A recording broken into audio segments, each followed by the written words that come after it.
And I'm getting lots and lots and lots of questions like that on all sorts of social media outlets and stuff too. So I think it's good that you asked me that. I mean, in one way I could think you're trying to stir things up, Benjamin, but in another way I could see how this will be really helpful. Yeah, so it's very simple to me, and I'll tell you this as a Christian man, my job first and foremost is to love my neighbor and to love my teammates and to love my friends and my family is the best way I know how. So we had a big team meeting the other day, and Dexter and Willie and Jack spoke, and just going over some of the things that they felt their entire lives. And they said, they looked at us and they said, hey, it would really mean a lot to us if y'all would join us in this movement. And you don't have to tell me anything else besides that, Benjamin. I mean, when my teammate looks at me and says he's in need, he needs me to stand up for him. That's great. So people read into that a lot, but I can tell you what that shirt meant to me was not having to do with anything outside of what's in this clubhouse and what's inside of us as human beings. That had everything to do with supporting my Black brothers and sisters around the country, and especially my teammates and my close friends and my son. I mean, these times are interesting times, but what we need to do is look at the good in this and not the what could potentially be the bad. By wearing that shirt, by wearing this patch, by being there for Dexter and for Willie and for Jack and for Jordan and for whoever else is going through this, it's given me a lot of opportunity to share my faith in different ways that I never thought would be possible, and people are coming at me pretty hard on Twitter, and I understand some of it, but at the end of the day, for me, the Lord's blessed us with faith, hope, and love, and the greatest of these is love, and that means a lot to me. And so when Dexter says this would mean a lot to me for you to join us in this movement, it was actually my suggestion to the team, that we need to stand up and support these guys, because it's not about us, Benjamin. This movement is not about, it's not about me, the middle-class white guy or whatever. It's not about anybody besides the people who are struggling with what they're struggling with, And so I understand, and listen, I understand people want to get mad and people want to cause divisiveness. I understand where everyone's coming from. Everybody has good intentions, I hope. But for me and what I needed to do for this clubhouse and for my teammates was be there for them and to love them well. And I feel like I'm doing that. Thanks, Ed. Adam, do you engage with people who come at you, as you said, on social media and are kind of against you taking this stand? Yeah, I have. And you can go on my Twitter feed and see how I answered. You can look at my tweets and replies and see how I answered the different things that people came at me with. I'm getting fake Christian this and that kind of stuff. And this has nothing to do with that for me. It's besides that's the way I try to live my life every day. But this is a greater thing that we're going through right now. And for me, it's about the people. It's not about any organization that might be doing good things or people think they're doing bad things, whatever. This is about the people. This is about the people in my clubhouse, my great friends, and my teammates. And I feel really good about supporting that. Adam, Adam,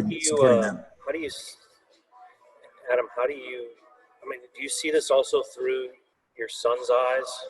Do you look at it in that way? Does that change your perception of this? I mean, a little bit, but I'm just on a deeper level, because a lot of people will come at me and say the reason you're so the way you are is because you have a Black son now. Well, but I'm still the same amount of human as I was yesterday. And I still have the same amount of love today for my fellow brother than I did yesterday.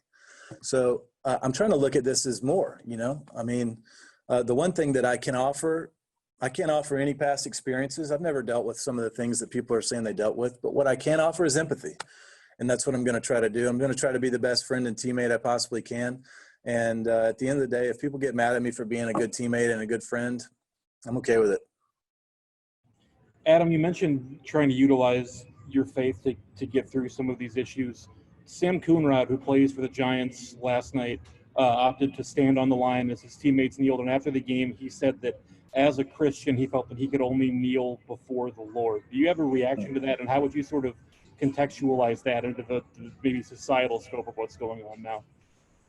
Yeah, I mean, you know, I'm sure there's lots of different ways you can look at this, but what we don't need to have, this is a fine line, right? So, and it's hard to talk through this with members of the media who are going to write, you know, I don't know how y'all are going to spin this or what, but all I can do is be honest with you. And let me first tell you, I'm very secure in my faith. You know, as I plan to do, kneel with my teammates before the anthem, I'll do so with a clear conscience.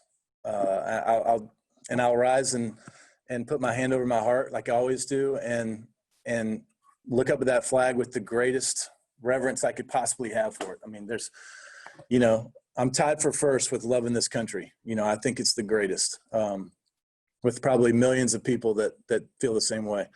I had two grandfathers that fought in the war. I can do all that, but I don't need to do all that because I'm secure in my faith. And I'm secure in what the Lord is telling me. The Holy Spirit works through me daily and everything I do. I really believe that. And I have a clear conscience knowing that when I wear that shirt and when I wear that patch and when I look at Dexter in the eyes, I want to be real with them. And when I wear those things, it's genuine. It's because those lives do matter to me. I'm not supporting anything. If somebody has something to say about an organization, that's fine. But that's not why I'm wearing that shirt. I'm wearing that shirt and that patch because my teammates said it means a lot to them and because I want to love them well and their lives matter to me. It's about them personally. So, yeah. So if he makes that decision, that's fine. Everybody has to, and listen to this. I've talked with lots of people about this. A great friend of mine is named Benjamin Watson. And Benjamin told me, nobody can tell you how to protest. If anybody tells you how to protest or tells you that you need to protest a certain way, they're missing the point. And so I'm sure he stands up as a Christian. There's no possible way that he can look at the black race and say that he doesn't feel support for them at all, right? He probably loves them, but he just doesn't feel that's his form of protest. So I have no problem with it. That's the great thing about this country. Another great thing about this country, the First Amendment rights are protected for everyone, you know, so. Adam, you're a thoughtful guy and a well-spoken guy. And I know that you've had a lot of conversations with Jack. I thought it was interesting the other night. Jack said, hey, bottom line here, I'm just looking for unity. So when you see those comments like that on Twitter, and you know that it's all about unity, does it kind of frustrate you that humankind can be that way?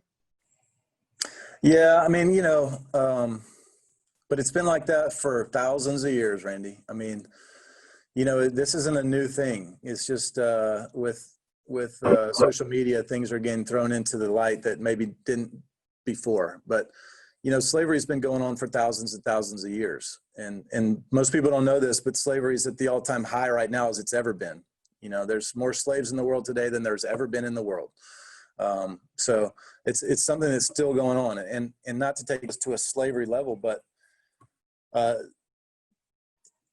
discrimination in every single way. I mean, look, Ann, you've probably dealt with discrimination also for being a woman. I mean, you know, I mean, there's tons of things that people, if they see somebody's different, they're going to discriminate against them. And that's just, there's something in the fabric of humanity that's been there for thousands and thousands of years that we still got to work through. But you know what, we're talking about it now and we're trying to get past it. And it starts with one family at a time. All I can do, Randy, all I can do is love my kids and lead them and shepherd them in such a way as when they go out into the world, they embrace everybody's differences and colors and think everybody's awesome and loves them all the same. You know, I've heard people say that, and this was, I'm going to quote Benjamin one more time, but I've heard people say that they don't see color. Well, that's kind of crazy because God created color. So he created us all differently. Why did he do that? Well, I don't know why he did that. It could be easier if everyone looked the same, but I think there's a reason there. We're all supposed to embrace everybody's differences and love them anyways. That's what I think is supposed to happen.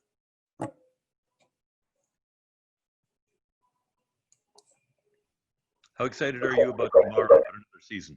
Oh, y'all want to talk about baseball too? All right.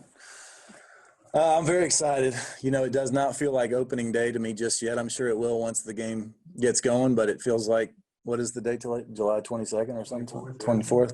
That's what it feels like to all of us. You know, we've been playing practice games for a while and played against the Royals the other day. It feels, you know, like we're going to go out and play a game on July 24th a little bit.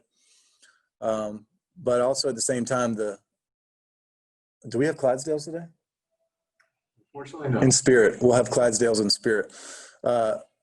There's a lot of vibes going around also to go with that, you know, say that, wow, this is really happening. And I hope that everybody does a good job with their masks and staying safe and whatever we need to do so that we can play this full season out, because there's a lot of excitement to play this season for our great fans out there who are ready for some baseball and they're ready for an escape. This is another thing I keep getting on Twitter is, dude, just give me an escape from all the crazy stuff that's going on in the world. I want to hear about this and I want to hear about that.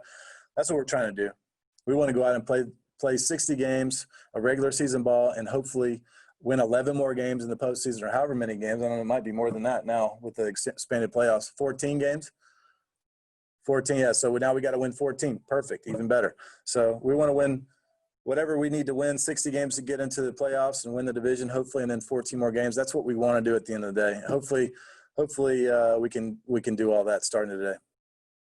Adam, each of these games is worth like, you know, close to 3 times what a normal game would be worth just because of the shortened season. You're going to get maybe 12 starts.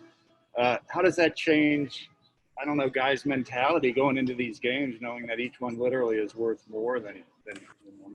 Yeah, it'd be interesting. Is there any way that they could triple our stats? That'd be kind of cool. You know, I need some wins.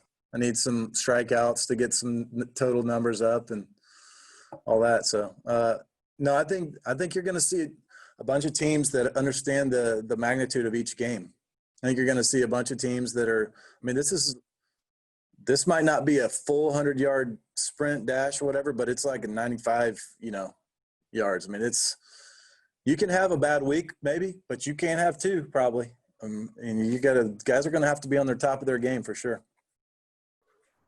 Adam, where do you think the road fits into that, especially as the teams start traveling and some of the restrictions that are in place, as far as just kind of, you know, you kind of have to be a bubble on the go? Yeah, I don't know. I mean, we've talked about it as a team. Guys are going to be very careful. You know, I mean, we're going to follow all the guidelines that we're supposed to play. Everybody wants to play. That's the main thing that I'm hearing is everybody wants to finish this season out and give us a great chance to win this World Series. The only way that we can guarantee ourselves not winning World Series is if we get canceled. So other than that, we got a pretty good shot. And I know there's a lot of other teams that think the same way. So we just need everybody to be smart and follow the guidelines that seem to be working and do that. I mean, baseball, I think we've only had like 2 positive tests since we reported, right? Something like that around the whole Major League Baseball. Yeah, that's true. So guys are doing a good job. The clubhouse are doing a good job. We just got to keep doing that. Do you think that's peer policing? Do you think that's the strongest power there, or peer pressure? I mean, it will help that? Well, and the season inevitably doesn't allow you to go crazy around the city and whatnot. I mean, you know, when you get playing games and staying up late, you don't go to, you know, you don't start going out to nightclubs anymore and do all that kind of stuff, especially since they're all probably closed. But, you know, I mean, there's really nowhere to go for one thing. And everybody's work oriented. I think everybody has the mind in the right place. You know, guys that love going out before and having a good time. Right now they're going, man, I just want some at bats, you know, and they've been craving baseball for months now. And now that we get it, we just can't mess it up.